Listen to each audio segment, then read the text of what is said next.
பிழை 100 செய்தாலும் பொறுத்தருளும் செல்வக்குமரன். பொய்யான மயிலேறவும் காட்சி எழியாவும் ஒளி வீசும் தெய்வாம்சமே. பொய்யான என் வாழ்க்கை புவி மீது நிலையாக அருள் செய்ய வர வேணுமே. நீ அருள் செய்ய வர வேணுமே.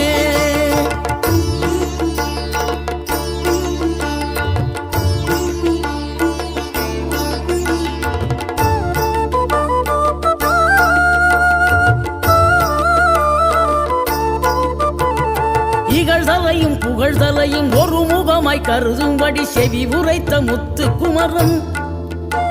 நீ வறுமையையும் வளமையையும் சமநிலையை உணரும்படி மதி கொடுத்த செல்வ